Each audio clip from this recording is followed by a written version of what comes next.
Hello, hello, hello again, Filter Free America listeners. We are back together. We made it. We were lost, and now we are found in the graceful arms of the Jesus of all podcasting, Filter Free America. We're here, guys. Excuse my voice, a little raspy. Had a busy day today, a lot of activity, so if my voice is a little off. It's because I'm recording it at 3:47 in the a.m., and I'm trying not to go to sleep and trying to get all this stuff done that I've been behind on my podcasting.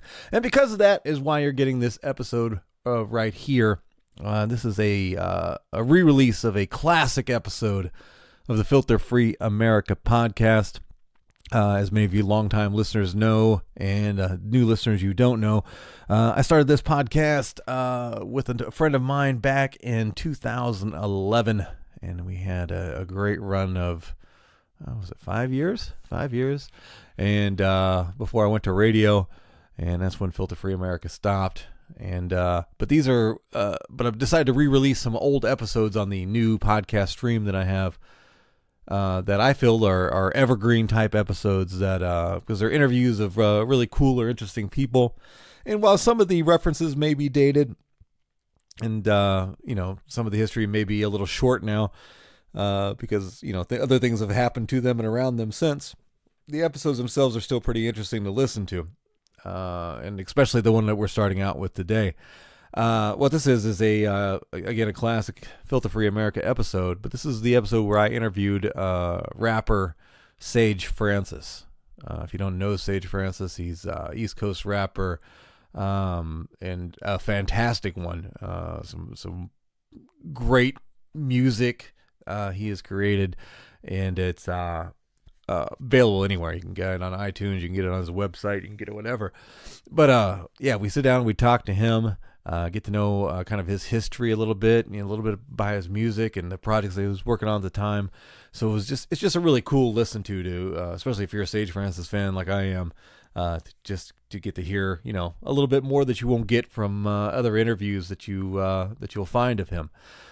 So so enjoy that. I will point out also, this is back again with the old Filter Free America format where I always had like a guest host would be in there with me, and I also have a producer who was in studio with me as I was recording. And that's on this one as well, too. So you'll hear very funny and beautiful comedian Liz Donahue. Will be the co-host of this episode, so you'll get to hear her also. And also thanks to her, because without her, this interview wouldn't have happened. She actually had a personal connection with Sage and knew him. He knew her. And that's how this interview even happened. So I'm greatly appreciative to her for that, and still getting use out of it as we see today. And then also you will hear Tony Williamette. Tony Williamette, who I mention a lot. He is the recording engineer and producer that's helping me release my album. He was my producer when I hosted Part of Descent on the radio, and he also did a lot of work with Filter Free America back before in the older podcast. So definitely a big fan of him, and just a cool guy to have. And he was active in this interview as well too, so you'll get to hear his voice too. So I think that about covers it.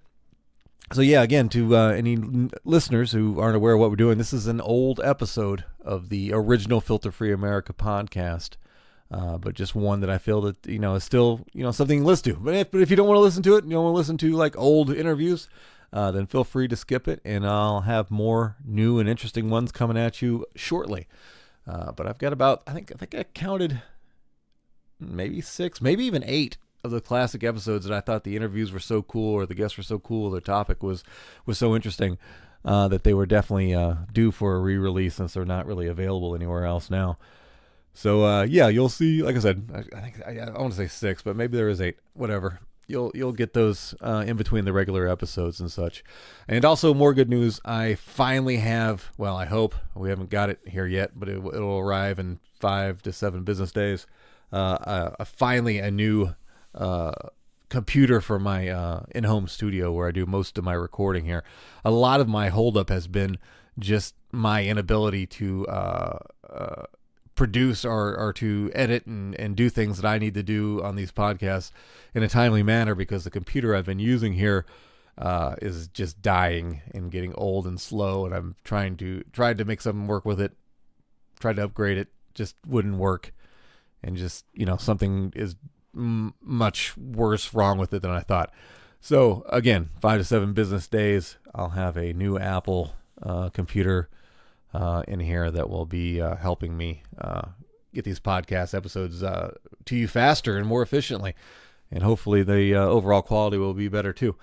But yeah, Apple, of course, is not a sponsor, but if you would like to and send me many thousands of dollars in computer equipment, I would definitely do that. So yeah, whatever. But okay, enough rambling. Here's the episode. This is the episode again, the interview, classic Filter Free America episode, interview of rapper Sage Francis. Let's go. The guest we have today is internationally known conscious rapper, spoken word poet, Mr. Sage Francis. Sage, are you there, sir? I'm here, guys. Thanks for setting me up for the fantastic fail. No, sir. This is going to be great, sir. This is I have just recently become a fan of your music, and I definitely want to hear what you got to say on some of the topics that we're going to talk about today. Okay. One of the first things I always want to knock out first, to make sure you're perfectly represented, is I want to get all your social media contacts out there for our listeners. Why don't you first start by giving us your website, please? Well, my record label is strangefamousrecords.com. That's the one that's most active, but I have my private site, which is sagefrancis.net, because I lost the .com in 2000. And if there's any lawyers out there who can help me get it back, I'd really appreciate it. Definitely. How about Twitter? Are you on there as well? Oh, yeah, at Sage Francis, one word. On Facebook is also Sage Francis, one word. And on Instagram, it's Sage Francis SFR. And on Vine, which no one really needs to check out, I'm there as at Sage Francis. Oh, I don't think that's true. It's true. I hate it. Awesome. Is there anything else that we missed as far as social media or anything like that you want to plug right now? I mean, I'm on fucking Google Plus, which is the worst social media you and site. two other people. I'm there. I really don't know what its worth is, but if you're on YouTube or whatever, you get forced on it. And what's the other thing? Tumblr, which I haven't figured out. I have no idea why it matters, and it's just a bunch of like GIF porn. And yeah, I'm there too. But whatever. The important ones are Twitter and Facebook for now. There we go. So everybody can tune into those, and I'll have all these main links listed on the episode intro on our website. So if anybody missed him telling them, just go to filterfreeamerica.com and look at this episode, and you'll see them on there, and there'll be links available. Wait. I'm sorry. Go ahead, sir. I'm on MySpace. Oh, well, that's a major media outlet if there's ever been one. Let's not forget. They were supposed to make a comeback this year, and the social networks are so important for independent musicians, and I saw a great decline in my following once there was the migration from MySpace to Facebook. Mm-hmm. So I learned my lesson there. Whenever a new social network pops up, I jump on it right away, and I try to secure my name, make sure at least I'm present there, just in case it blows up the way Twitter and Facebook did. Because social networking sites are like penny stocks, man. You just got to hold on to them until they pay off, man. Yeah, playing catch up from behind was it took a year or two out of my more important stuff in life. Fair enough. Just so everybody knows who we've got in studio today, you've already heard her lovely voice. Our special co-host this episode is Liz Donahue. She is a comedian and also a regular host of the Filter Free America weekly news episodes that everybody listens to. In the studio booth, as always, the man pushing the buttons, making things happen, Tony Williamette of Hound's Teeth Studios. How you doing, Tony? Feeling great, feeling good. How are you? Doing great. We're good. If you want any of our social media contacts, just go to the website, filterfreeamerica.com. Click on the host tab, and you can get all our Twitters and all that good stuff if you want to tweet us. Let's get going on the interview so we don't take up too much of Sage's time tonight. And Sage, we want to start back just kind of getting some background information on current projects, and I also want to talk a little bit about the state of hip-hop. But why don't you first start by kind of describing to us your most current release, which is your mixtape, Sick to Death. Give us an idea what that's about, and if there's any message or theme involved with that. Yeah, Sick to Death I threw together at the end of last year just because I had promised people I'd have a new album by the end of 2013, and that obviously didn't happen. But I have so much music sitting around that I put together a 75-minute mixtape of rarities and unreleased tracks, stuff that just wouldn't truly belong on an album. Maybe some of it would, but Sick to Death is a continuation of a mixtape series I started back in 1999, and it's still going. I can't say there's like a particular theme or like, okay, every song is touching upon this kind of thing. It's just like stuff from, even it dates back to 95, 96. Some stuff was freshly recorded for the mixtape, but it just was to get some new stuff out there to satiate the fans' need to hear something different. Because it had been a while since my last official album had dropped, which was in 2010. That was the Life album. Okay. And I spent a lot of time doing the research and putting the outline together for this episode, is because we're going to play a couple songs from the Sick to Death mixtape. There's a lot. Number one, like you said, it's 75 minutes. There's 25 tracks on there. There's a lot of music value involved in there. But those are great tracks. The two that I've selected, I think, are really, really good, both lyrical content and they're just great sounding songs. So it's pretty impressive. And you are actually releasing these on actual cassette tapes, is that right? Yeah, we really. We put these out on tapes, but they're on CD too. They're also, you can get the MP3 download. But that's the first time I put out a tape since 2000, so it had been about 14 years since I had done a cassette tape. And it's just weird, music moves in cycles and purchasing habits go in cycles and all that other shit, but people were really excited to see tapes again, and I'm really like curious who the fuck has a operating tape deck these days, because I have like professional grade dual cassette decks in my house, but they've all broken.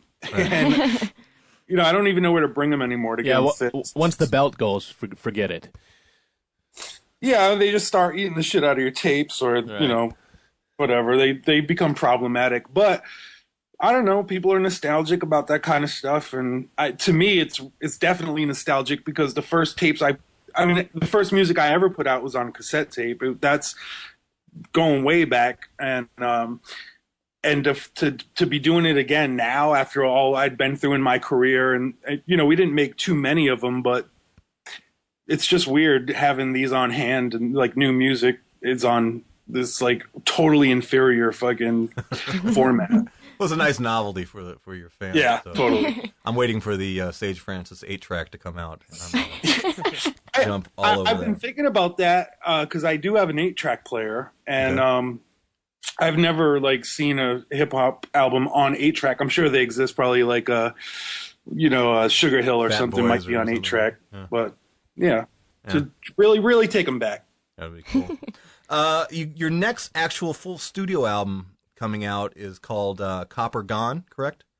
Correct. And I read it, and you can correct me if this is wrong, is June 3rd is your release date? Yep, June 3rd, we locked that down, and I'm straddling that deadline like a razor sharp saddle. Okay. Can you let us in a little bit about what we should expect in the album, and maybe tell us what I'm assuming Copper Gone is the name of one of the songs on the album? Actually, there's no song called Copper Gone. I didn't think of that. It's a concept that came about when there was a house down the street from where I live that had Copper Gone spray painted onto it. It was like a message to people to stop breaking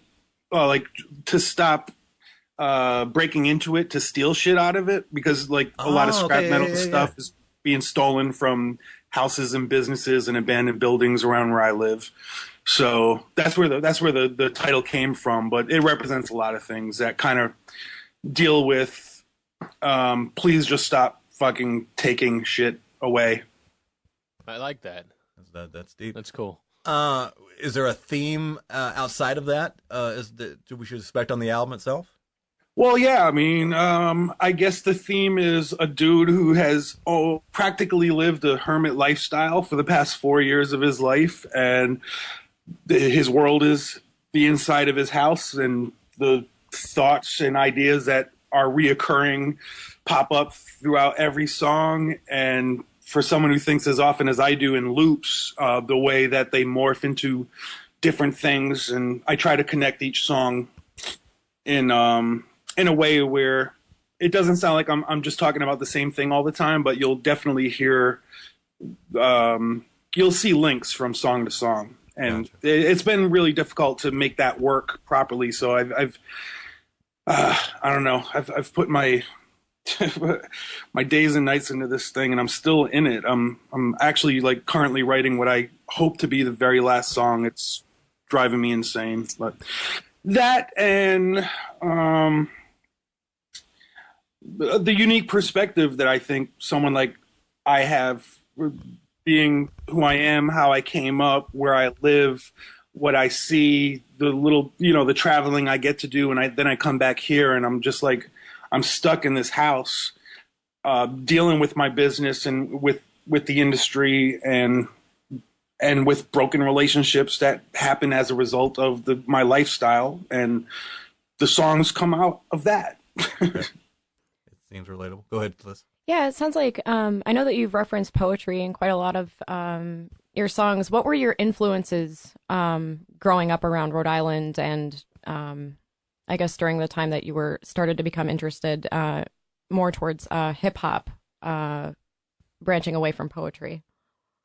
Well, my influences were always hip hop, and that's what I involved myself with since the age of 8. I didn't start getting into poetry until I was in my second year of college, and that's when I discovered spoken word open mics, and I wasn't even doing poetry yet. I mean, it's poetry. It depends what your definition of the word is, I guess, but I wasn't doing like free form slam poem poetry stuff. I was doing raps, and I was just excited to have a platform to perform my material, and that's how I got involved with it, and that's how I became exposed to the spoken word scene. But all through life, like from age 8 until I guess I was 17 or 18, when I was in my second year in college, it was just Public Enemy and Nas and Rakim and Big Daddy Kane and Slick Rick and Ice-T and EPMD and Beastie Boys and De La Soul and BDP. I mean, the list goes on and on, but I mean, that I was inundated with it. That's all I cared about. I would not listen to anything else. I was so hard-lined on hip hop, and I mean, I would not deviate from it because I felt like, I'd be cheating on my one true love. That was hip hop. Right. But then eventually in '96, when I became exposed more to the spoken word stuff, also the punk rock scene, the independent hardcore movement, and seeing how people were connecting on different levels and talking about different things and expressing themselves in a unique way that, I guess was not prevalent in hip hop, that inspired me because it was new. It kind of opened up a whole new avenue for me, a new path that I could walk down. And I did my best to kind of eventually merge the two worlds, or 3 or 4 worlds. And I think that's what eventually gave me my unique voice in hip hop, because, there's not too many people out there who talk about the kind of stuff I talk about, or they didn't. They do now, I guess. But there was a time where the field was wide open, and I kind of was like exploring virgin territory in the lyrics. And that was a question that I had, was like, how soon, and when you started writing and were performing at the poetry open mics, how soon did you start going the direction of actually having something to say? Was that immediate? I mean, were you? I always had something to say. Dating back to, I don't know, when I was a kid, I was always a writer. I like to write. I like to elicit reactions and tap into feelings and get people, just like create moods, and draw a lot from my own life. But I also, I just stay receptive to the world and the kind of stuff that makes me feel stuff, and I try to understand it, try to understand the core of that feeling, and create something out of that core. And so right up until I got into the spoken word scene, what was unique about the spoken word scene was they would talk about I guess more vulnerable stuff. Like people would make themselves more vulnerable on stage, and hip hop is such a bravado that, it's not like it's not the kind of platform where you could get up there and make yourself a target. I basically did that. I made myself a target, and that was my strength. That was just like the weird Art of War your strength, yeah. presentation of what I do. And I benefited from that for sure, but I can't say it was all conscious. It was just like, it just kind of like happened that way because I saw how it could work and I wanted it to work with hip hop. It was something unique I wanted to provide to the hip hop movement, something that had given so much to me through all the years. So, right up until I would say I was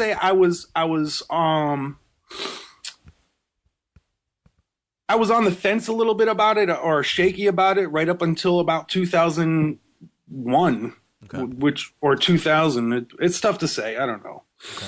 I don't fucking know what's going on. As a kid, how soon in your life did you become, and I'm going to use the term socially conscious or aware of the world around you or following politics and current events? Was there ever like a crossroads where he's like, oh yeah, these two things are going to work, my music and this right here? Have you always been that type of, from an early age, that type of person who followed things and had opinions and thoughts outside of just inside your bubble? Not really. And I don't even think I'm there now. I don't think I'm at that point now. I don't think I was ever like a politically minded person for the most part. I don't think that was like, if I was a pie chart, I don't think that would be a bigger slice than any other slice. It kind of was like 9/11, I think, really set me off. But before 9/11, hip hop made me curious and cautious of what was presented to me in the news and what was taught in school. And they were, hip hop albums were telling me things that I wasn't hearing anywhere else. And I found that incredibly intriguing and powerful. And I wanted to also provide that if I could.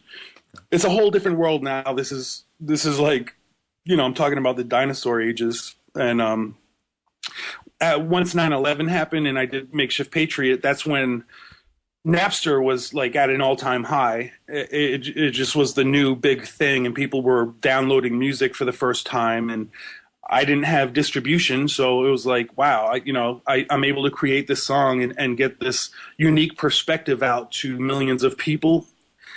That was a big deal, and I definitely benefited from that. But again, that was what 13 years ago, and the world has changed 2 or 3 times since then, in major ways. So, I have some more questions about kind of the state of hip hop specifically, and your opinions on it. Did you, Liz or Tony, do you have anything else on his music history here before I went to something else? I just wanted to, just as a studio guy, Sage, ask you a little bit about the production. I mean, your voice sounds great. The beats always sound great on your recordings, your mixtapes. How did you start? Were you doing stuff with a little 8-track recorder, a little 4-track or cassette stuff at home or in college when you first started doing this? And then, how did you move towards professional studios? And then what's your production style now? Do you do everything at home, or who makes the beats, and who do you collaborate with? How, just kind of your process as you've grown up through all this. Oh, that's a good question. I'm so technically unsavvy. It's crazy. I'm not a technical person. I do not understand how to like connect wires where they need to go and make things work. I've been lucky enough to have an engineer come to my house and hook up my system the way it needs to be so I can press record and record my vocals. I'm good at editing. Like I can edit really well in Logic Pro. I couldn't figure out Pro Tools. Like it's this weird thing, but whatever. I figured that out, and once I figured that out, I was able to do everything out of my house. But before then, I started out just doing rapping into my boombox. I'd press record, and I'd make beats out of looping cassette tapes, and then I moved on to a 4-track, and I did a lot of stuff on 4-track. that stuff has appeared on my mixtapes later on. But I would say from like 1999 until 2007, I recorded with one guy named Chris Warren in Providence, and he basically engineered and mixed all of my stuff right up until the Life album. That was the first time I didn't work with Chris Warren. Chris Warren moved to California, and I almost never heard from him since he left. It was like a huge fucking deal to me. Like, no one knows about this, but it's like, it stresses me out that this dude that I build a rapport with, and I know how to stress him out to the point where he can get the work done. And you figure that shit out about certain people, where you're like, we do so much good work because I know your limits. Like, I know how to, like, I know when you're about to break, and I'll back off. Right. So it's the best kind of working relationship, really, is that kind of thing. Yeah, no, it's great. But and I hadn't seen him since he left, right up until last week when I was I was performing in California, and I've had pneumonia, and I'm on stage, I'm dying, I fucking feel like shit. And in the corner of my eye, I see his fucking face in like the second row, just dead still, but smiling real big. And he's doing it the whole show. And I'm like, I don't know if I'm imagining it. I'm like, I feel like I'm hallucinating at this point. And he's creeping me out, and he's making me forget lyrics because, like, I'm thinking about him the whole time. And it was just truly weird, but it was great to see him. I like, at the end of the show, I always hop into the crowd and give everyone big hugs, and there he was. It was definitely him. And I was like, dude, why didn't you tell me you were coming here? I was like, I'll put you on a guest list, give you backstage passes, but you're just going to stand in the second row smiling like a scarecrow. That's awesome. Yeah, he's a good dude, but he's the main guy. His mixing, his ear for audio is incredible, and he's definitely missed. And you'll probably notice it on all my future recordings that he's not involved anymore because I'm doing everything in my house. But Alias is a producer who I've worked with. Alias is great. Yeah. Yeah, he's going to be mixing the next record. We're already working together right now. He has a couple beats for the new album, and he's going to mix the whole album. And I mean, competent. He knows what he's doing. He definitely he's way above anything I understand anything about. So I trust that. I'm a man. I don't like change. I do not like change. So when I lost my main guy, and then the Life album was recorded with people I don't even fucking know, and that stressed me out, and it makes me feel like that album is. There's parts of it I absolutely adore, but it's not me. It's not my sound because I didn't know how to fucking like really ruin this dude's life in the month that I worked with him. That's a good way to put it. Yeah, I mean, he's due. So who's made your beats in the past? Was it Warren making the beats, or were you working with different guys? No, Warren. No, he doesn't make beats. Strictly audio engineering and recording and mixing. But I've mixed with a slew of producers. They're just from all over the place, all through the years. What I do is I collect beats. People send me production, send me beats. I have a massive file of beats that I always go through. I'm always putting them into consideration while I'm writing and while I'm developing concepts for songs. And 10 years later, 5 years later, finally something will click and come together. And that's where I'm at right now. It's crazy where I'm like, I'm at the deadline right now. And I'm still kind of like, I'm hitting people up last minute. I'm like, dude, I finally fucking wrote a song to this beat. I was like, you need to send me the stems. You need to send me the tracks to this beat so we can mix it properly. They're like, what are you talking about? It's like, that was 8 years ago. Right. All they have is an MP3 or something. Yeah, so sometimes it takes 8 years, motherfucker. Like, don't just send the beat and not hold on to the important parts of it. Like, I need this shit now. Right. That's funny. Tony, do you have any other questions specific about the... No, I just, if you could talk a little bit about Strange Famous Records, and I know that kind of just started as you releasing your music, and how you stepped up, and who helps you with that, and what percentage of your day is consumed with Strange Famous work? Well, that's tough to answer because I mean my personal life, my career, and Strange Famous are so tightly intermingled. I mean, I would say I would say about 100 hours of my week go into Strange Famous Records in different varying degrees. It's something that became a bigger, more official thing, I'd say in like 2005, 2004, where we started hiring people to work for us. And I'm always overlooking it. I don't like mail out stuff anymore, but the good part of not just running a label, but having a direct connection with fans who know where to come get the music, and the direct connection of selling our stuff to them without relying on stores or distributors. That was what kept us afloat for the past 10 years. So really important. But obviously people have come and gone. We keep a small staff. I'm reluctant to let people in who I don't trust, because there's a lot of sensitive information that everyone has to be privy to once they come into the circle. But it's going well. I'm proud of it. I mean, this guy that I've been working with since 2007, I think 2007, is Storm Davis. But we recently picked up another guy named Hugo Lopez, who actually moved from California to Rhode Island in the dead of winter. And I don't think he had any understanding of what the fuck a New England winter is like. I know you guys are in Minneapolis, but like we were whacked this year. And this dude is like walking around with sneakers and 3 feet of snow. So, yeah, I mean, I love these cats for just kind of like throwing themselves into the fire. It's a struggle, man. It's a battle. The music industry, especially independent music, when we're solely relying on sales. We're solely relying on support from fans. We're not like, I don't know how the fuck anyone else does this shit, but I know it's a struggle from year to year. I'm wondering how the hell are we going to stay afloat? And they're doing it. They're keeping the ship straight despite every obstacle that's thrown our way. And I respect that. I stress out about it, obviously. I'm very anxious all the time. They probably feel that from me, but I love their fucking loyalty to the whole movement that has been created through the years. The independent hip hop scene doesn't see the kind of support that it did once it first emerged in the early 2000s, but we're one of the few ships that continue to sail and still like do what we want with no filters, like no.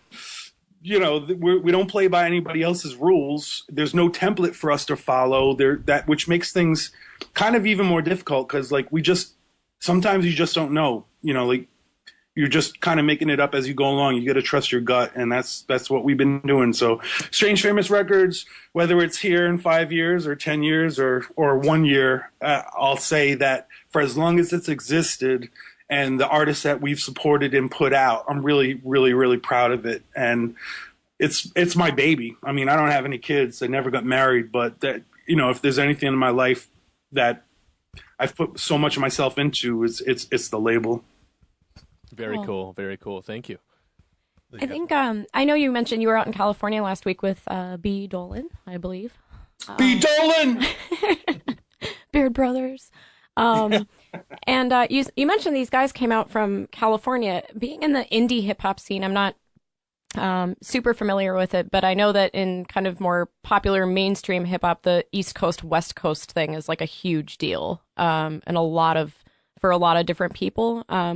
Do you see kind of a rift in the indie hip hop scene in regards to that? Just being out from Rhode Island and then interacting with these guys from California?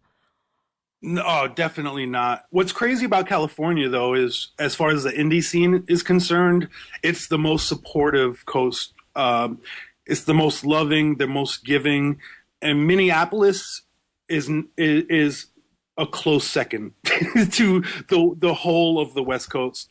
The East Coast is just fucking hard. It's just they're not as accepting. They're not as loving and openly like cheerful about, you doing your own thing.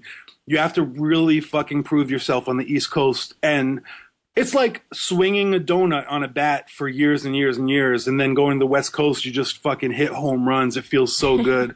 Same thing with Minneapolis. I mean, I love the Midwest. I love the West Coast. The East Coast prepared me though for for so much I needed to like push through in order to like rise above the bullshit. But no, there's no like West Coast, East Coast beef in indie hip hop, and I don't even think it really exists in mainstream anymore. I think all of mainstream hip hop has basically adopted the South sound. It's dirty South music at this point, and they've all given up on the idea that there's any really kind of unity in any coast or in hip hop in general. It's just sound like whoever's popping off at the moment. Right. That leads into kind of the questions I had. And first, I wanted to thank Liz here. I've got her in front of me for turning me on to your music. I mean, I've been a huge rap hip hop fan since about the '90s. But between starting comedy 4 years ago and kind of becoming dissatisfied with current artists' themes of many of the mainstream rap artists, I've kind of lost a little bit of interest and lacked the time to look much deeper. So I appreciate that she turned me on to you. This question here might be more of a perception thing from my part or whatever, but just, do what you can with it. It's just my perception that has the quality of rap music in most cases, and to some degree all mainstream music, really kind of turned into kind of bullshit as far as themes and ideas and thoughts go. That's a tough question to answer because it depends what hip hop you're listening to. Yeah, right. If you're talking about pop music. Yeah. I mean, there's most of the hip hop you hear these days is pop music. It's straight up pop music. It's not even hip hop. It's pop music. Same thing with the most what people call country western. What most people are familiar as country western music is pop music. And this is music that is meant to appeal to the lowest common denominator. And that's why you hear it in the fucking supermarket. That's why you hear it at every turn. That's why it's, it's just omnipresent. But no matter what the genre is, there's always stuff of quality beneath the surface. You have to know where to look. And not everyone has the time to do that. And not everyone's that I think would appreciate my music is ever going to find it. I've accepted that a long time ago. It's not something I beat myself up over. It's not something I lose sleep over. It kind of frustrates me when I'm like, damn, this is a good fucking song. I know people would really dig this if they gave it a chance, but I'm not going to expect people to sift through so much fucking shitty hip hop music and pop music to find that one thing, but it's all out there. It's all great music. There's so many good MCs. There's so many people who bring unique, interesting stuff to the forefront, and they just don't get recognized. That's an old story. It's been told so many times. I mean, fuck, like, it's been like this for a long time too. I mean, even as a kid, if all I ever listened to was the stuff that was played on the radio, I just would have known about Vanilla Ice and MC Hammer. Right. But I was lucky enough to follow college radio stations with DJs who had their ear to the street, and they were able to bring out some more obscure stuff, and that's what inspired me. Shit that was like hitting actual human notes, stuff that was hitting the core. It was like, yeah, that inspires me. I want to write now. I want to get involved in this shit. And on the other token, I mean, there's also room for the Vanilla Ices and MC Hammers because people want to dance. People want to have parties. They're not trying to play my sad bullshit fucking sad ass shit at the wedding. Like they want to do the chicken dance. So, right. There's room for everything. It's just like, I think we're being bombarded too much by the really shallow shit. Yeah, and that's kind of leads into my next question about, I guess, the marketing of your type of music. Like my all-time favorite rap act is going to be Public Enemy. I know that you like them a lot as well, and was a big influence on you. Albums like It Takes a Nation of Millions to Hold Us Back, Fear of a Black Planet.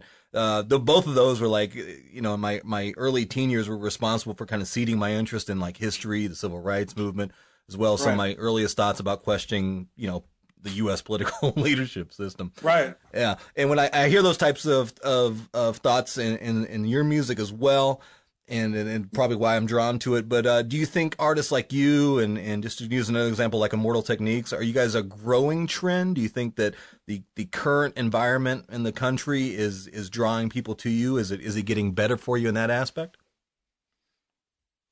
No, I think it's been a steady climb. not even a climb, a ride. We've both been around for a long time. I first met him in the late '90s when I was in New York. I mean, we've been talking and addressing a lot of this stuff since then. Obviously, kind of carrying the torch that Public Enemy first brought to the forefront, and nobody has done it better. That's why I'm never trying to recreate Public Enemy. I'm never trying to be like, this is the new Public Enemy. It's like, that was its own thing. It was incredible. It was as far as I'm concerned, the pinnacle of fucking hip hop. It was the best on every level. One of the things I look at especially with Public Enemy, it just seems like a blip, kind of like it slid in, like the mainstream labels and everything just kind of made a mistake, is what it feels like to me. Like they didn't really want to let that in, but it got in, and it really kind of changed everying. And I think that they've put out fires since then.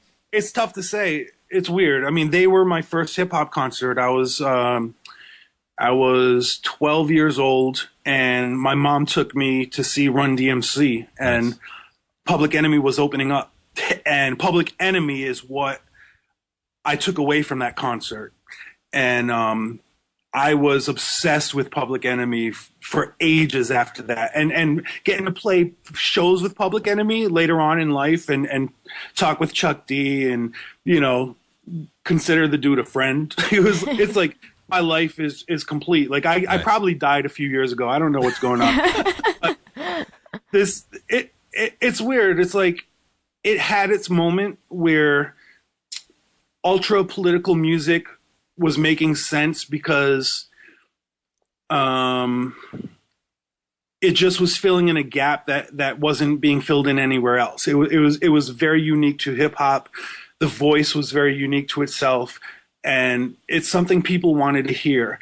It's like I said before, we're in a whole different world now. People are able to access information, learn about stuff that they never could before just by using the internet. Back when I was a kid, the only time I was hearing any of that kind of stuff was through hip hop records. That's it.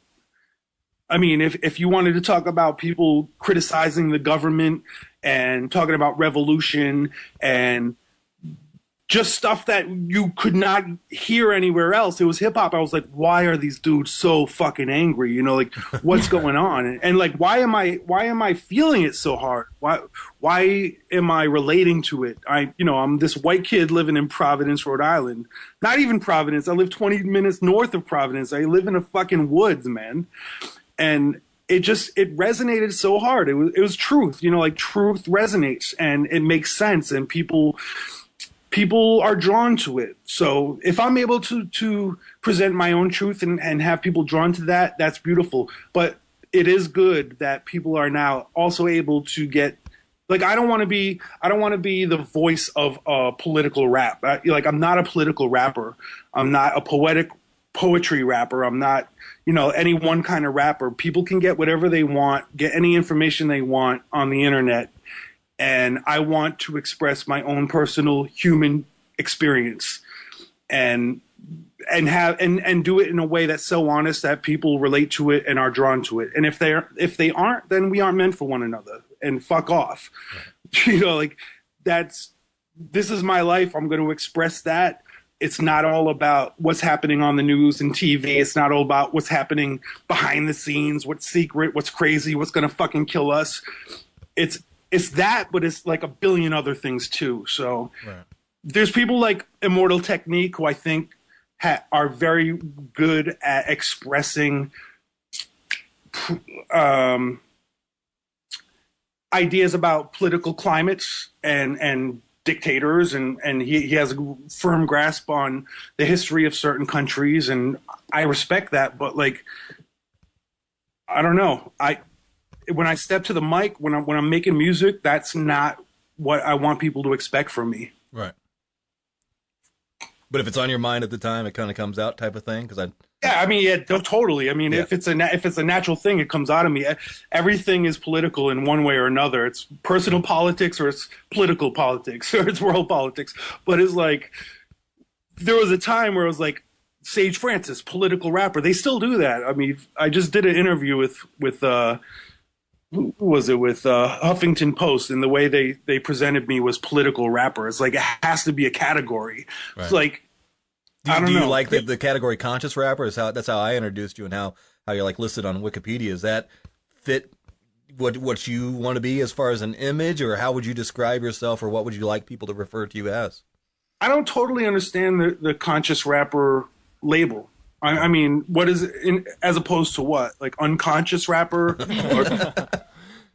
I think being aware of the world around you, and that's kind of what I talk about. And I've got a couple other questions about themes that'll kind of touch on that as well too.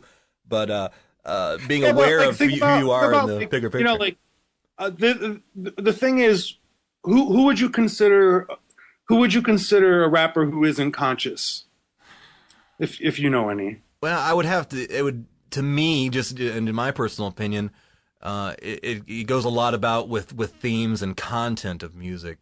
When it's but like, do you have a specific example? Is there a rapper that you're like, this fucking dude is not conscious? Well, I mean, like I can think of themes like drugs, women, and money, basically. Right. Yeah, but that's not unconscious. That is conscious of the world they're living in, or that they want to present, or that they know they can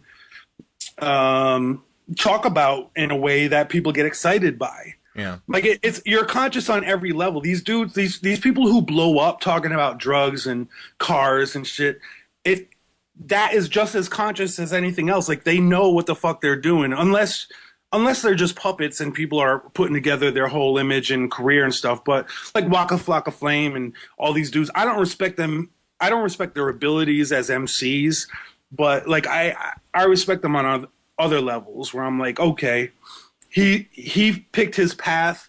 He knows how to work that angle. He's fucking, doing it better than anyone else, or else someone else would be in his position. Right. But, and it's like, to me, it's still conscious. It's conscious of his situation, of his world, his bubble. We have our own bubble. If you like political rap, that's its own bubble. You could read a newspaper every day and create a song out of it. It's like these motherfuckers, everyone has their own little fucking bubble they live in. We're all conscious of our own bubble. So if someone's talking outside of my bubble, I can't say they're not conscious. They're existing in that bubble. Right. Well, let me, the next two questions I have, maybe we'll kind of attack that from a different angle. And keep in mind, before I ask this, Straight Outta Compton, one of my favorite all-time rap albums. I've probably bought it multiple times in multiple versions. Yeah, same here. Right? Do you feel like the messages in mainstream rap are directly responsible for a lot of violence or negative behaviors that seem to be reflective of those musics? It doesn't really apply to your music, but you're within that world. Can you speak on that some? Well, I don't know. I have a song called Waterline. Have you ever heard it? No. I have. It's really soft. There's strings. It's like a orchestra string section, and it's basically spoken word, but people moshed to it the other night, and someone got punched in the face. So I'd like to claim responsibility for having violent music and influencing people toward violence, just by being fucking badass. Not, you don't even have to make badass music anymore. You just have to be a truly badass soul. Okay. Well, but NWA, and again, it's a different world. NWA, and I want to bring this. It wasn't exactly the same era, but Cypress Hill. Like Cypress Hill had a song called "How I Could Just Kill a Man." Do you remember that? That was one of their first biggest hits, early '90s. Yeah. There was a kid who was killed in my school to that song. Like this dude fucking busted into a party with a shotgun and killed another person, not by shooting him, by bashing his fucking head with the shotgun. Jesus. And singing that song. And it was like, I don't know, people will always find their inspiration to do whatever they want. That's why I'm like, I'm not trying to, I don't know what I want to do about inspiring people. You never know what they're going to do with inspiration. People will always find blame. when it comes to art and when it comes to anything that involves interpretation. And that's sad. I mean, but music that hones in on violence and like gets you excited to be violent, I think it's worth looking at. I think it's worth exploring and dissecting. But right. Well, basically, more than anything, I believe in freedom. I believe people should say whatever the fuck they want, whenever they want, and do whatever they want, unless it harms somebody else directly. Right. And that's specifically one of the things that this podcast was built around. That's in the name of the show, is we wanted to be filterless. We don't believe in censorship. Liz and I, both being comedians, we don't ever want restrictions on our material. We want to be able to say what we want to say. But again, and kind of dovetailing back to the conscious rapper title, is do you think that hip-hop artists that produce a more violent message or things like that need to start thinking about their responsibility to the potential of what they add to, and why it's important that when people are looking up to them and reciting and chanting their lyrics or acting of them and changing their lifestyle to fit what's presented in this music, a lot of times you say, well, I'm just reporting on what I see. But yeah, I get that. But you're also kind of adding to it too. Do you think they have a responsibility? There's two sides, and I think NWA was a great example from what we were previously talking about, where these dudes are. It's kind of advocating violence, but at the same time, they were talking about stuff that brought violent culture to the forefront, made people discuss it and understand that, wow, there's issues in Compton. Like it was stuff that just was not talked about. And this was prior to the LA riots, which happened in 92. But like by that time, everyone who had been listening to people like NWA and Ice-T were like, yeah, of course, people are pissed off over there. It was like back then, they were telling a unique story and getting the story out there to people who probably had no idea about it. These days, I'm not so sure. Right. It feels cliche now. Like, it's just like, yeah, I've got to have a song about bitches. I've got to have a song about this. Yeah. Anything that becomes successful, you will always see copycats. And people will be like, that is successful. I'm going to do that. That's the sound I want to achieve. That's the message I want to push out. I can see how people are easily influenced by it, and they buy records and blah, blah, blah. So that happens. But there's no sense in arguing about it. I mean, you either have it or you don't. You either allow people to do that kind of thing or you don't. And if you don't allow people to do that, then you totally cut off people's ability to express truth. Even if a lot of it is coming from copycats or liars or whatever. Like you have to allow. You got to allow the bad to have the good. Yeah, it has to be there. Okay. Did you guys have any questions on that before I change topic here? You guys good? A couple of little quick here that we wanted to talk about just before we go to our first break and listen to one of your first songs. You had mentioned in one of the videos I watched while doing research for this interview that you were a big fan of the comedian Bill Hicks. I am as well, and I'm just kind of curious as what about his material that you like, and also what are you listening to as far as current comedians, if any, if you're following any. Bill Hicks is the shit. Bill Hicks kind of hit on. I relate to Bill Hicks in so many ways. I mean, I've read about him. I've seen all the documentaries. I've probably seen every single video that's on YouTube. I've watched them multiple times. When he gets into those zones where he's not doing a bit, sometimes he's just expressing his truth. And that in itself is entertaining enough. That captivates an audience. He doesn't have to have a fucking bit. He's not setting up a punchline. It's merely the truth of his situation that entertains people. So he had his platform. He was a comedian. People were coming to his show to laugh. They were there to get entertained. And whether he had a joke or not, sometimes it was just about getting into that zone. And I respect that zone as an entertainer myself. Like sometimes people come to my shows to see rap. Obviously they want to see my kind of rap. They want to see my raps. Right. They don't always get it. That maybe that's not always the most entertaining part of my show. Sometimes it's just tapping into that truth. The same kind of truth you tap into when you make music, the same kind of truth you tap into when you write something really great. You do that live. You use the energy of the moment. You manipulate that energy of the room, and you find the truth of that moment, and that is more important than anything else that you preemptively, or you had preconceived for the evening. That's what's so important about freestyling is like to learn that ability. And I'm not saying like you get up there and that is better than any song, but I'm saying to tap into that part of your brain where you can improvise at the moment and work with the moment.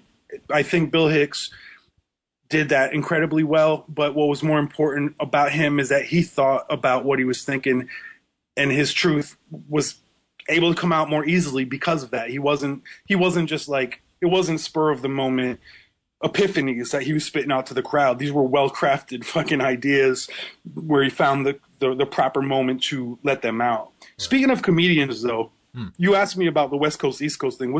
Has there ever been any kind of like West Coast, East Coast beef with comedians? Not that I can know. It's usually within the genres of comedy where you find. What, so it's like white comedians versus black comedians? That can be an angle. There's also different forms of comedy, like where you talk about improv versus stand-up comedy, prop comedy versus alternative comedy. Yeah, that's alternative come up comedy. A lot. That's a big thing. So it's alt comedy right now is kind of like the main comedy that people are familiar with, I'd say, right? Yeah. It's been increasingly popular in the last. I mean, like Louis C.K. is pretty much alt. So I don't know if he's alt. Is he? Would you consider him alt? I don't know. I definitely don't think he's alt because he's got funny punchlines. That's a personal jab at alt comedy. But I think he's come out or come like further. Like yeah. I think he could have at one point in time he could have been categorized as that. I know Bill Burr was the one receiving a lot of the attention. I don't remember what podcast he was on, but he kind of just did this like 12-minute rant on alt comedy. Right. So I think that was who's like the figurehead of alt comedy right now? Then who is the figure? It's not my favorite genre. So no, a comic I like who gets considered an alt comic, Moshe Kasher. Moshe Kasher, yeah. Yeah, Kasher. Excuse me.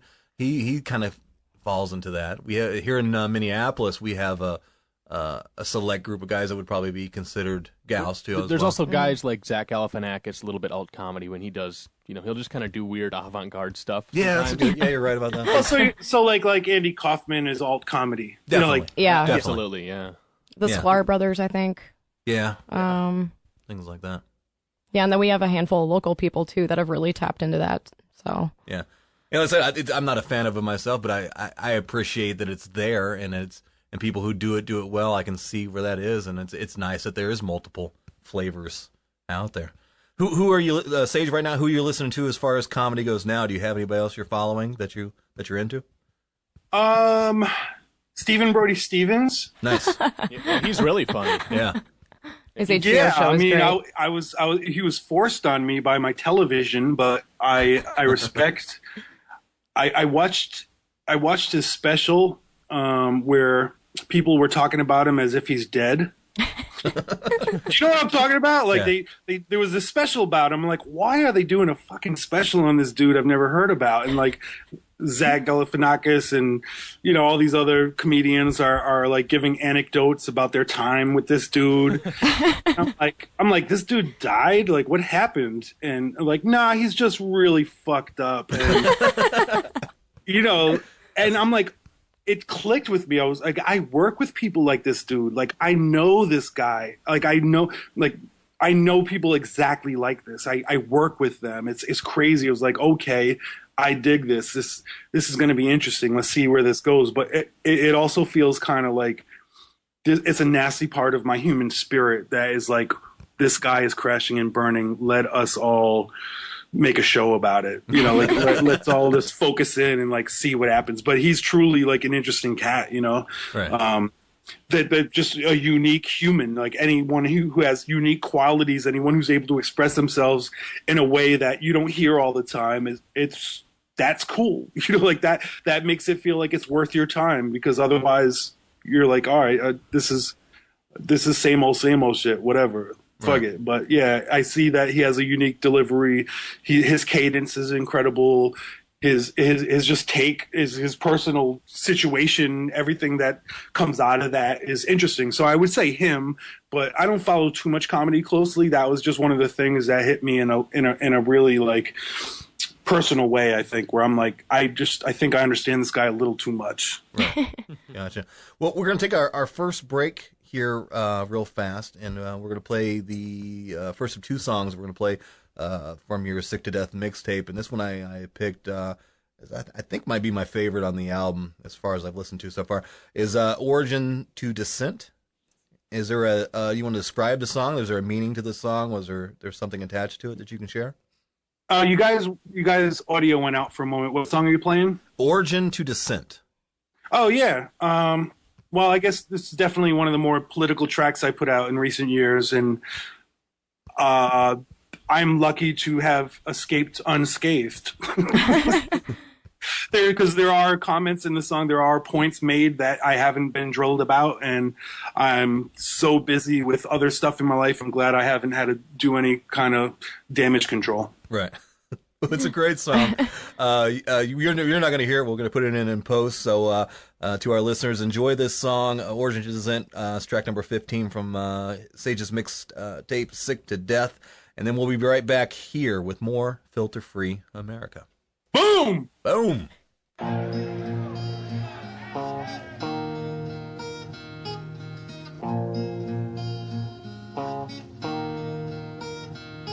Who confused our economy for the blue-collar comedy? They got billion-dollar jokes and $2 apologies. That right there, that's funny. Smack a dummy to fix stupid. Loot his cash money, then get her done. Where will you hide when the revolution comes? When the banks get ganked and you lose your funds? When the neck that gets red from the noose that is hung on the branch of the family tree is your son's? Deadbeats walking live wires in dire times, risking life and limb to say that ain't no child of mine. While the poor kids try to call dibs from the drinking time that's all fit from vile faucets. Hide the forest from guys with corporate tax cuts. They claim death is an expense even before the axe struck. I'm actually inspired to have canned goods stacked in my cupboard. Half the world's on fire, the other half is flooded. We let the flames build. We remind ourselves they're all dead, they're all gone, they're all killed. They're not though, and they rise from the toxins. Running a marathon with no finish line in Boston. We occupied empty fanfare. The waterline was rising and all we did was stand clear, clear. Yeah. Every time you hear that bang, you cry. From the origin You run from school with teardrops in your eyes. to the descent. Every time you hear that bang, you cry. From the origin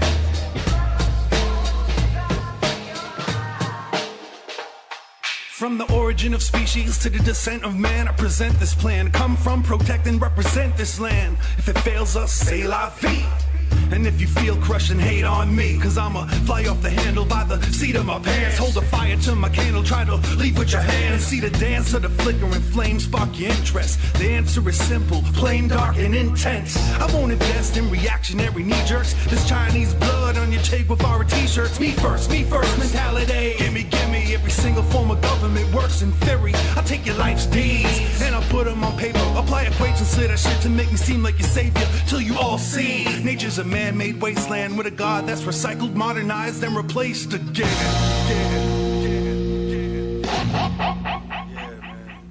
Every time you hear that bang, you cry. From the origin You run from school with teardrops in your eyes. to the descent. Every time you hear that bang, you cry. From the origin You run from school with teardrops in your eyes. to the descent.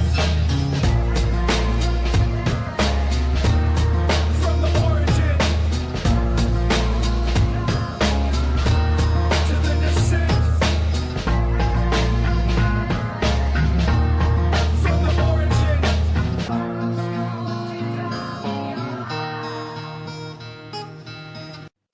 You're listening to Filter Free America.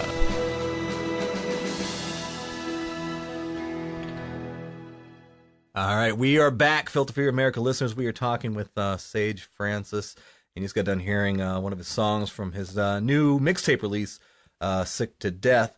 Sage, we're going to get into a little bit more of, I guess we'd fall either in the current events or political topics.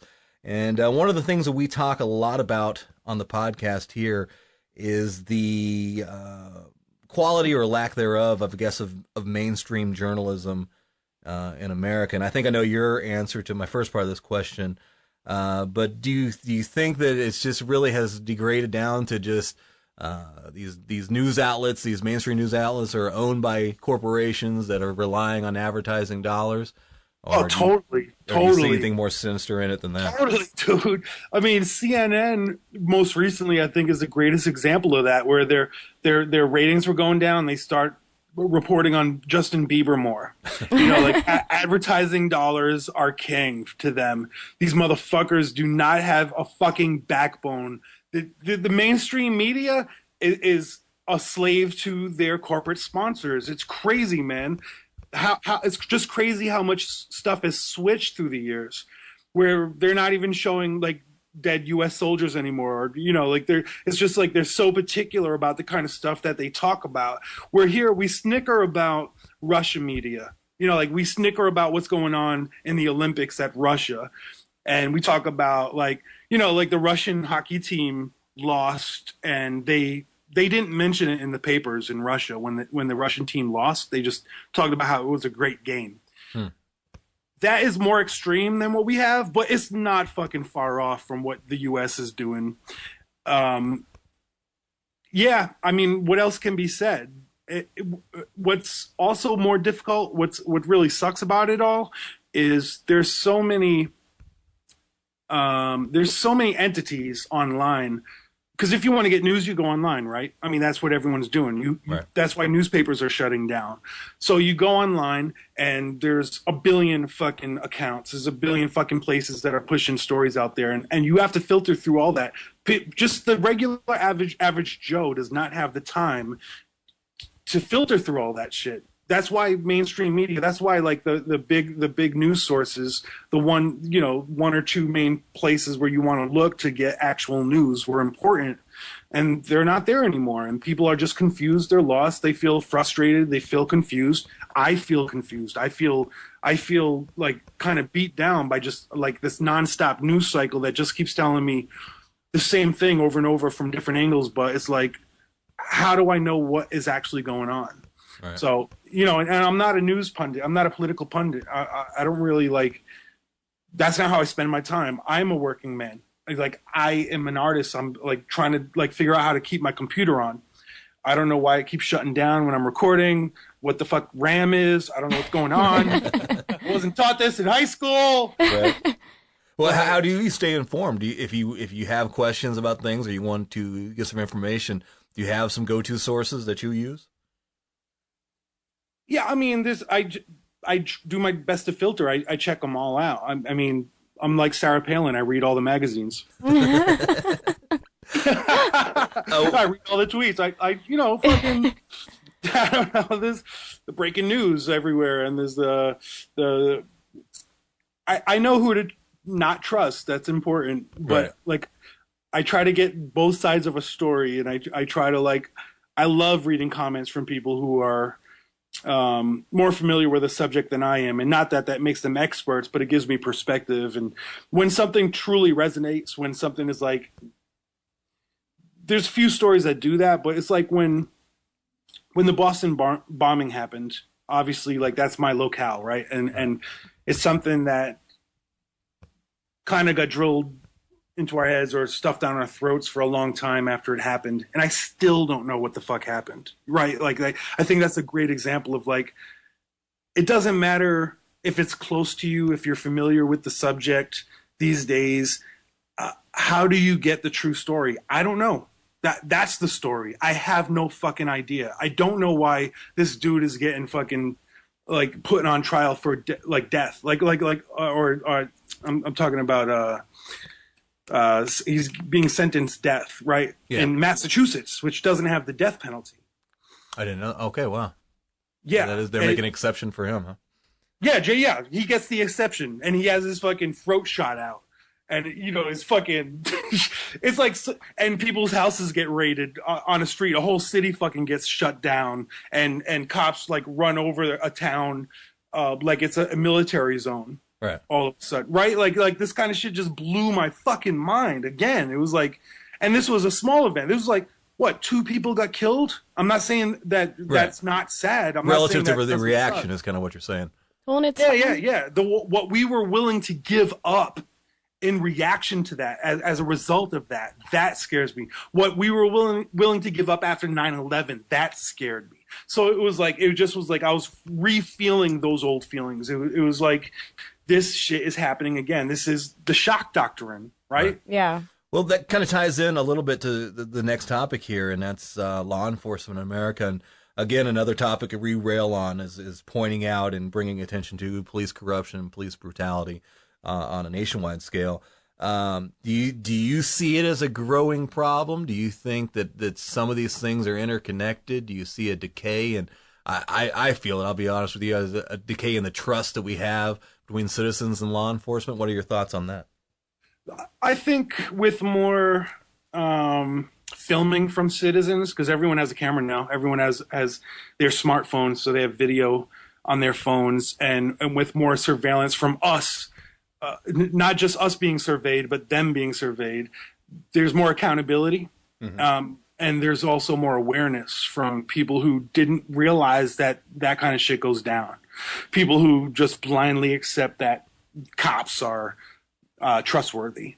Even after the whole Rodney King thing, even no matter what you think about that, but it's like that was like capturing something on camera most people never see, but right. Certain communities see it all the time. So now that we get to show this stuff to the world and it gets to be scrutinized by the world, yeah, people are going to be more skeptical or more cautious of police, rightfully so. And I think police need to understand that they're being watched and they need to fucking play by the rules like the rest of us.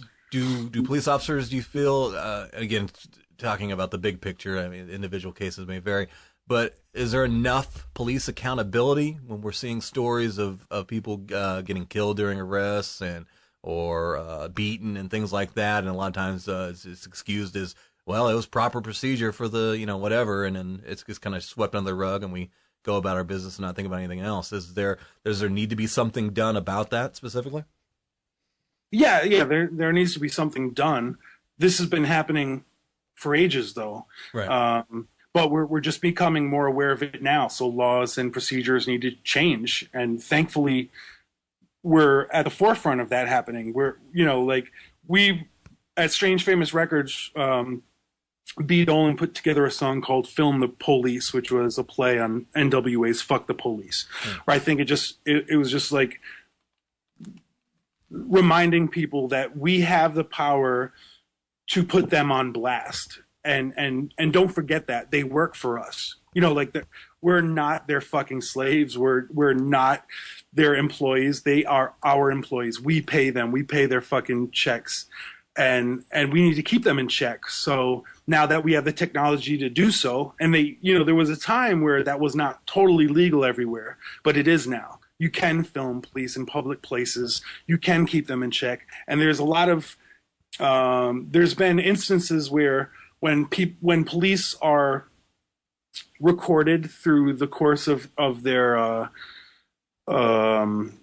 day, their violations drop by like 75%.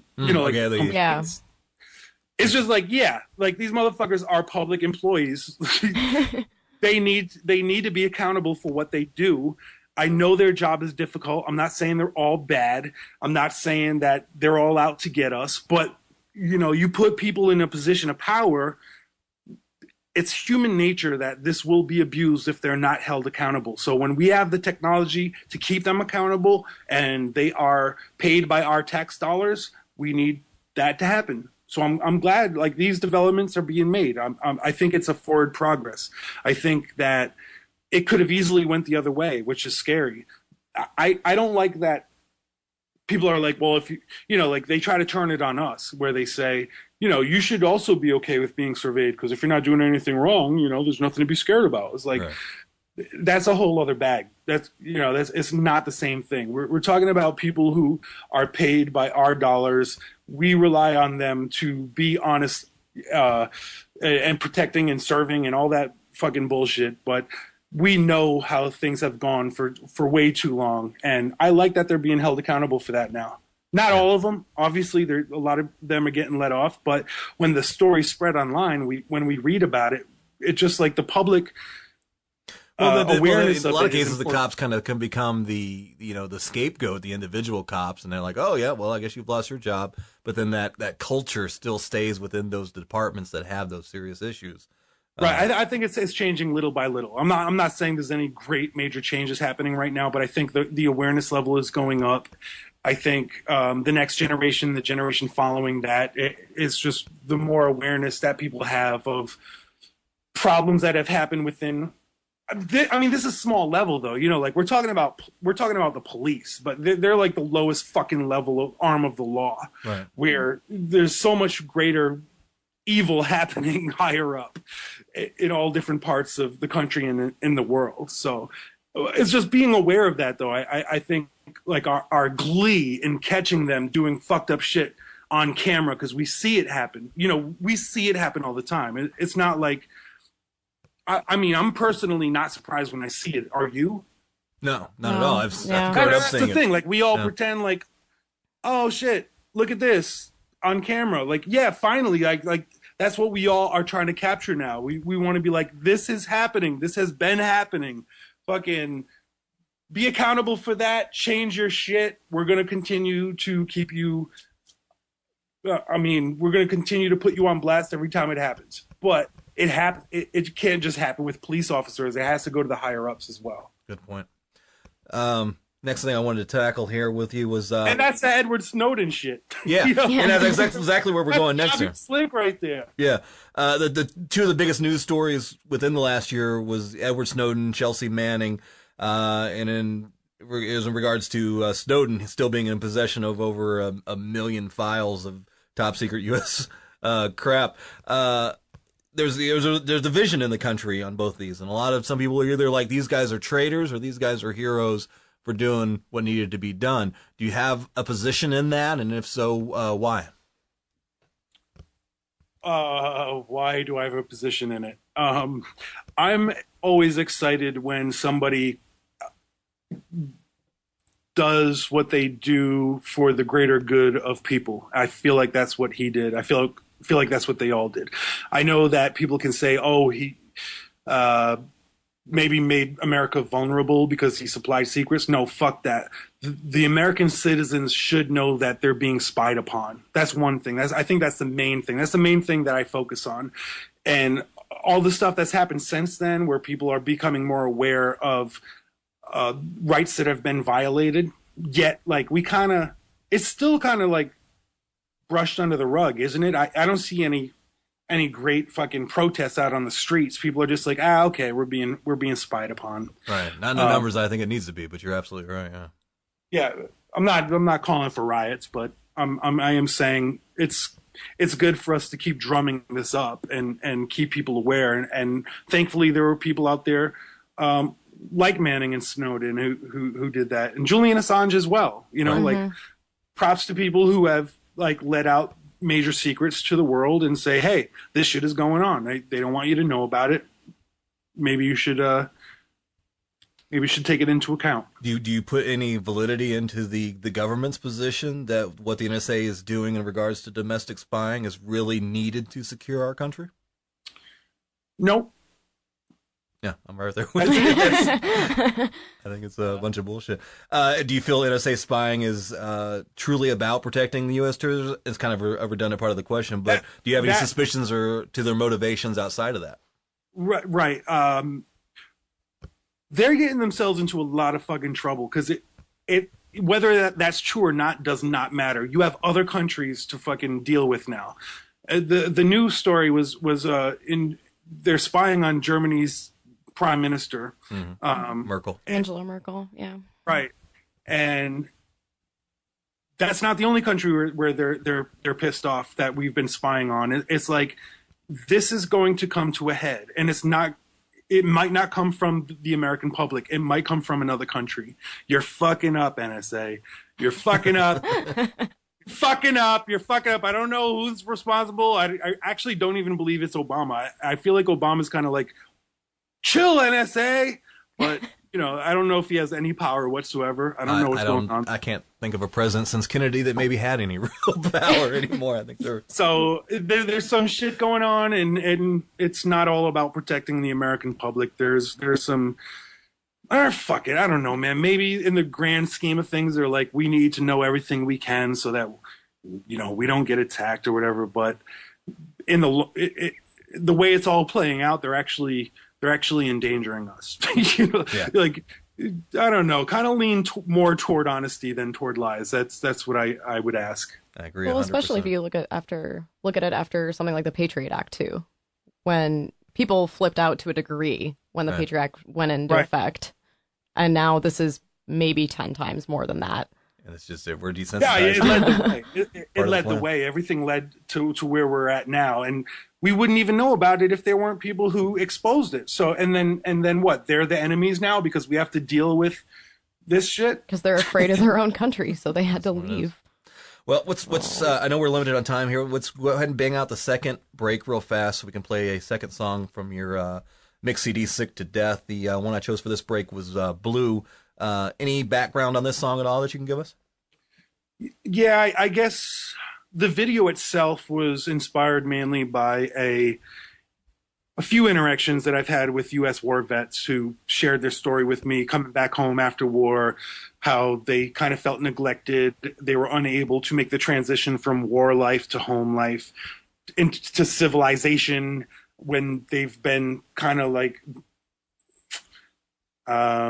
been through all the things they've been through and preparing for what they've been preparing for. And now all of a sudden they're supposed to just live a plain old, regular Joe life. And so the post-traumatic stress disorder theme is there. And there was one main conversation I had with a guy on an airplane. We had a long plane to Amsterdam, actually, and he was just spilling his guts about everything. And a lot of that made its way into the song, but it's also about our culture of violence, how I feel like children are being raised to be soldiers. They're kind of like being peppered into,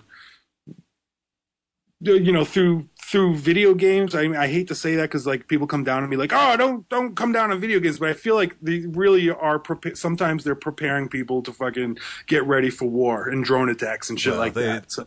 They don't understand. I mean, the army itself at one time had a first person shooter game that you could play. I mean, it was. They sponsor games, man. Yeah, I mean, I'm not just like making this up, but I'm just saying like video game people are as crazy as comedians, so I need to like. All right. I'll take that as a compliment. Fair enough. All right, listeners, check out the song here. Blue. This is track 4 from Sick to Death. Enjoy that song. We'll be right back and finishing up here with Sage Francis on Filter Free America.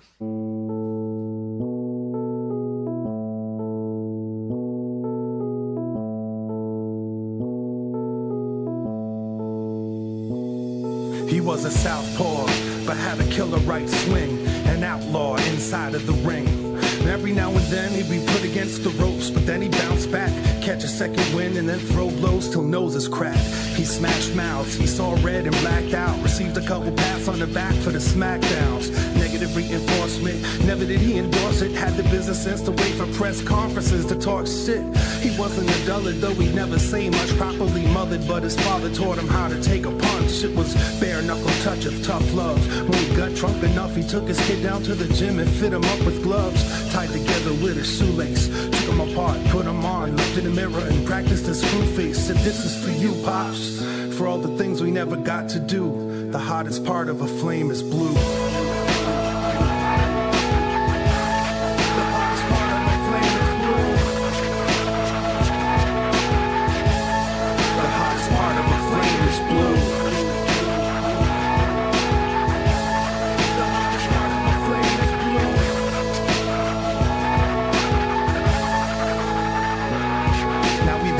thinking that they're born to fist fight. Cause they've been promising apocalypse by prophets without insight. You could have fooled us. In fact, we're dumbstruck. The school bus is looking like a dump truck.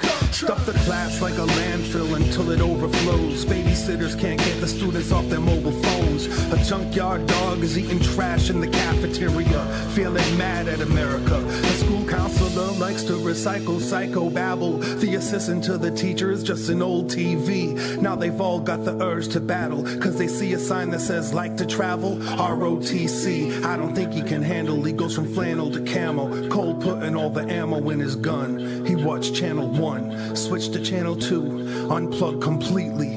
The hottest part of a flame is glue.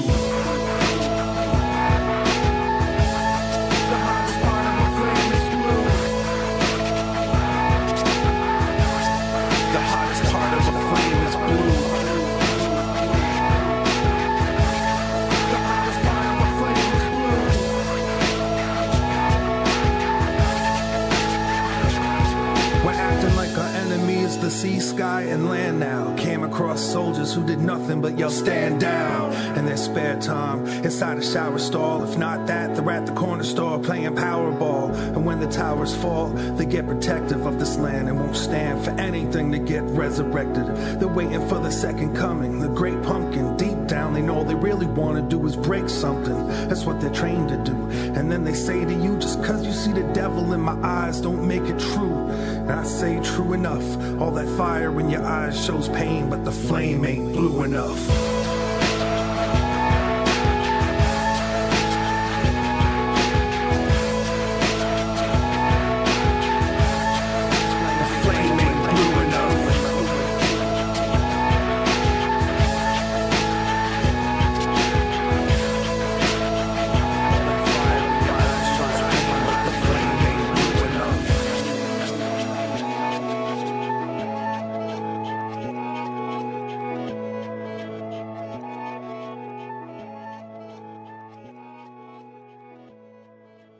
You're listening to Filter Free America.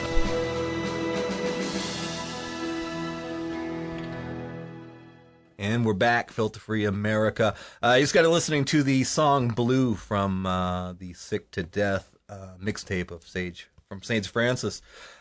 Sage, a song that actually was the song that Liz sent me when she first told me about you was Makeshift Patriot, which you've kind of already mentioned, and also kind of ties in to the talking about the media. Can you give us a little bit more? Is that all that song is built around? What was the message in that song? Where did that come about? Yeah, well, the song was me trying to capture the mood, the language, the ideas that were being thrown around immediately following 9/11. I actually have a degree in journalism. I graduated in 1999 with a BA in journalism, but I never pursued it. I never pursued that career. I went on to scoop ice cream for Ben and Jerry's. So I can't claim to be a true blue journalist, but I was trained in the field. And after 9/11, I was greatly disturbed by how it was being presented. How the news stories were being told and the directions I felt like we were being pushed by mainstream media.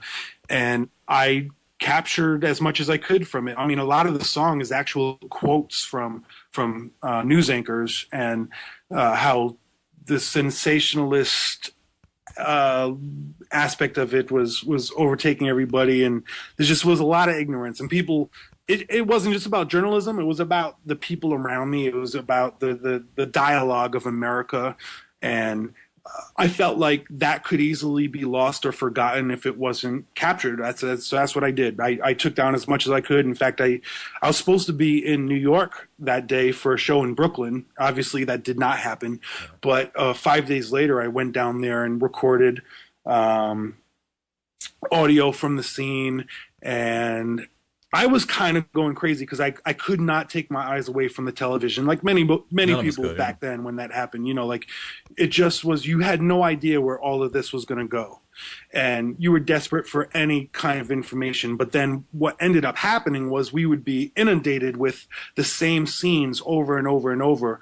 And And when that happens, that's when I start to notice inconsistencies. That's when I started to notice that I was kind of being pushed in a weird way towards something that just was not the news's position to be doing. And yeah, that's how Makeshift Patriot came about. So that came out a month after 9/11. So I wrote it, recorded it, and released it on 10/11. Right. And that was basically a free download via Napster. And that was it continues definitely to be one of the more popular songs in my catalog. In your view, got a little feedback there. In your view, how has America? I mean, we're still being affected by it, especially when in regards to laws and I guess certain things that are supposed to be put in effect to protect us. But socially, how do you feel America and the world has been changed since 9/11? A lot more nanny, I guess. A lot more shitty. I don't know, man. It's like a lot less free. I mean, the terrorists definitely won. We're less free. We are under surveillance all the time. We're being, we're a lot more laws are being shoved down our throats. I travel a lot, so I have to deal with it all the time. It's just dealing with like the theater of security at the airport is bizarre and fucking ridiculous. I like your choice of words, the theater, and that's what it is. So yeah, I mean, those are the little things, but in the grand scheme of things, so much has changed. Our general attitude toward the world has changed. Just the way people are has changed. I don't know, man. Right. It's a different world. That's one thing in my lifetime I know for sure, that pre 9/11 is definitely different than post 9/11. Yeah. I mean, I completely agree. I mean, that happened at a point, I think I was 13 when 9/11 happened. And it's hard now for me to think to a point in my life that's pre 9/11. And there are people that are alive today that have no idea what that even means. And it's distinctly different. It's distinctly different. Yeah. It's a good point. That's why I felt it was so important to do a song like Makeshift Patriot. And I don't know if I totally captured that feel or idea. I don't know if people I don't know if young kids listen to it now and understand exactly what all of that means, but I think anyone who lived through 9/11, when they hear that song, they can immediately be brought back to certain feelings that they had at the time, where they're like, shit was really fucked up. I think on top of that, and part of the reason why I like the song so much is, like I said, I just recently heard it within the last few months, and I have a lot of opinions about 9/11, and so it definitely touched on those, but also it doesn't feel dated at all. When you put it up in contrast to other events that have happened since then and what's going on in the world today, it feels like you could have wrote it just the other day. It's pretty timeless as a song. Yeah, I appreciate that. I mean, I try to do young that. Young people need to listen to it if they haven't. I guess is the point. Yeah. I try to do that with everything, but with 9/11, I didn't just want to, because what was weird was I wasn't hearing it from anyone else. There was this thing about me waiting for Chuck D or Rage Against the Machine or somebody. I was like, when is someone going to make sense of this situation right now? Because I wasn't hearing any of those ideas that I put in that song from anywhere else, and it was driving me mad. I was really like, am I the only one who's feeling this way? Am I the only one who's hearing this shit? And I was scared when I put it out. That's the kind of terror that was happening in our culture at the moment. Yeah, in you our had to gauge society. everything you did. You had to gauge against that and how it would be viewed, and the hysteria that was attached. Yeah, well, and I'm glad to hear that it still holds up to this day. And yeah, definitely. Did you catch any flack during the time of the release? Did anybody try to question your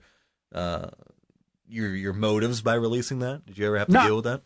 I mean, there was a couple instances, but I mean, I've played thousands of shows. The times where I actually faced opposition were so minimal compared to like all the cheering that it received. But there was definitely times where like Marines would approach me at shows and feel like they were being attacked and like, or I hate America, and I'd have to explain myself to them. And but there was also instances where I can remember one 4th of July, I was driving over the Newport Bridge in Rhode Island, and I could hear Makeshift Patriot playing behind me, and it was a fucking it was a Marine what do you call it, Hummer. It was a Hummer, and it was like stop and go traffic, and I actually ran out of the car, and I ran up to this Hummer, and I'm like, dude, that's my song. That's my song. Like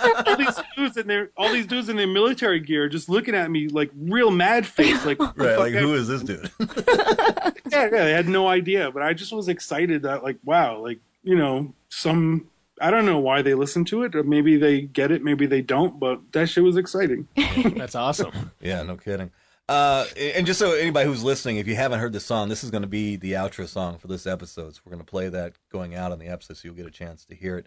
My last question, at least in regards to this here, is, and I do want to explain and disclaim my position on 9/11. I do have pretty, I make public my conspiratorial views about 9/11. I don't hold that back at all. But do you have any questions or suspicions regarding the official 9/11 story? Do you think about that? Is it on your radar? Is it important to you?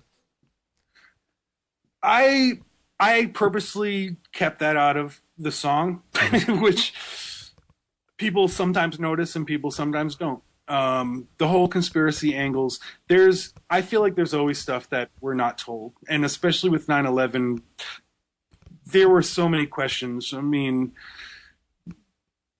to this day, I could not fucking un-Rubik's Cube this thing. I couldn't figure it out. It's crazy, but all the conspiracy theories start to cloud each other and I think become more of a distraction than they are helpful for us moving forward and tackling stuff that is right in front of our face rather than what might be under the surface. So I do try to stay away from all that. I listen to it, I look at it, but until I truly feel like, damn, this is the one, this is the shit, this makes total sense, I wouldn't put myself out there like that. Understood. Did you guys have any other questions for him before I give him his last question? No, I think it's been great. Yeah. Good. Okay. So just if we could get you, just kind of leave like either a final thought or message or advice, life advice or whatever for Filter Free America listeners. Okay, well, Filter Free America, check it out. This is Sage Francis coming to you live and direct from Rhode Island, the home of hip hop. I just want you to know, I love you, and buy my stuff. I think that's great advice. That works good. Sage advice. Exactly. Will you also run through your main social contacts again for people that are listening? Website, Twitter, you can, on Twitter, you get at me at Sage Francis, one word, Sage Francis. Same thing with Facebook, facebook.com/Sage Francis. I'm pretty much on everything as Sage Francis except for Instagram, Sage Francis SFR. And I got a new album coming out on June 3rd called Copper Gone, and I'll be touring the US and Canada and then the UK and Europe, even though I said I was quitting everything back in 2010. And the reason I didn't quit is because my home life is absolute shit and I cannot wait to get the fuck out of here. So I hope to see you guys real soon. Awesome. Well, thank you very much for taking the time to do the interview. Yeah, thank you, appreciate Sage. it greatly. Much appreciated. Great interview. Thank you guys. Yeah. Appreciate it, man. To the listeners, if you guys are listeners or new to the thing, make sure you go check out Filter Free America on Facebook, like our page. You can follow the podcast on Twitter at FF America, America spelled with a K. iTunes listeners, please subscribe, give us a star rating and review. If you use the Stitcher Radio app, add us to your playlist as one of your favorite podcasts, and doing any or all those things is super, super helpful for us. You hang on, don't turn off your podcast yet, because you are going to listen to Makeshift Patriot going out. So all that combined, until next time, keep seeking the truth. Bye-bye. I've heard enough of you young fellows who think you know it all. You know nothing. You have not seen a shot fired, and you're waving the damn flag. Frank, what's up, man? Watching some bullshit on the news. Fucking bullshit. headquarters. Anyone fucking hit me. Makeshift Patriot, the flag shop is out of stock. I hang myself at half-mast. Makeshift Patriot, the flag shop is out of stock. I hang myself at half-mast. Makeshift Patriot, the flag shop is out of stock. I hang myself at half-mast. It's the makeshift, the Patriot, the flag shop is out of stock. I hang myself. Be alive, telecast. Coming live from my own funeral. Beautiful weather offered a nice shine, which is suitable for a full view of a forever altered skyline. It's times like these I freestyle biased opinions. Every other sentence, my journalist ethics slip when I pass them off as objective. Don't give me that ethical shit. I've got exclusive, explicit images to present to impressionable American kids, and it's time to show this world how big our edifice is. That's exactly what they attacked when a typically dark-skinned Disney villain used civilians against civilians and charged the Trojan horses into our building, using commercial aviation as instruments of destruction. Pregnant women couldn't protect their children. Wheelchairs were stairway obstructions. I have to backpedal from the shower of glass and metal, wondering how after it settles we'll find who provided power to radical rebels. The melting pot seems to be calling the kettle black when it boils over, but only on our own soil. So the little boy holds a toy soldier and waits for the suit and tie to come home. We won't wait till he's older before we destroy hopes for a colder war to end. I get a close-up of his head.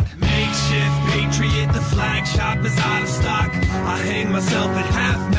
Here's my hair look. Makeshift Patriot, the flag shop is out of stock. I hang myself at half-mast. Run that tape back. Makeshift Patriot, the flag shop is out of stock. I hang myself at half-mast. It looks just like a movie. It's the makeshift, the Patriot, the flag shop is out of stock. I hang myself while the stock markets crash. The city is covered in inches of muck. I see some other pictures of victims are up. Grieving mothers are thinking their children are stuck. Leaping lovers are making decisions to jump while holding hands to escape the brutal heat, sometimes in groups of three. The fallout goes far beyond the toxic clouds where people look like debris. But all they saw after all was said, beyond the talking heads, was the bloody dust with legs looking like the walking dead calling for meds. But all the hospitals are overwhelmed. Volunteers need to go the hell home. Moments of silence for firefighters were interrupted by cell phones. Who's gonna make that call to increase an unknown death toll? It's the one we rally behind. He's got a megaphone promising to make heads roll. We cheer him on, but asbestos is affecting our breath control. The less we know, the more they fabricate, the easier it is to sell souls. There is a new price on freedom, so buy into it while supplies last. Changes need to be made. No more curbside baggage. 7 p.m. curfew. Racial profiling will continue with less bitching. We've unified over who to kill, so until I find more relevant scripture to quote, remember, our God is bigger, stronger, smarter, and much wealthier. So wave those flags with pride, especially the white part. We're selling addictive 24-hour candlelight vigils in TVs. Freedom will be defended at the cost of civil liberties. The viewers are glued to television screens, stuck, cause lots of things seem too sick. I use opportunities to pluck heartstrings for theme music. I show you which culture to pump your fist at, which foot is right to kiss. We don't really know who the culprit is yet, but he looks like this. We know who the heroes are, they're not the xenophobes who act hard. We taught that dog to squat, how dare he do that shit in our own backyard. They happen to scar our financial state and char our landscape. Can you count how many times so far I ran back the same damn tape while the cameraman creates news and shoves it down our throats on the West Bank with a 10-second clip put on constant loop to provoke U.S. angst. So get your tanks and load your guns and hold your sons in a family huddle, cause even if we win this tug of war and even the score, humanity struggles. There's a need of blood for what's been uncovered under the rubble. Some of them dug for answers in the mess, but the rest were looking for trouble. Makeshift Patriot, the flag shop is out of stock. I hang myself at half-mast. Makeshift Patriot, the flag shop is out of stock. I hang myself at half-mast. Makeshift Patriot, the flag shop is out of stock. I hang myself at half-mast. It's the makeshift, the Patriot, the flag shop is out of stock. I hang myself. Don't wave your rights with your flags.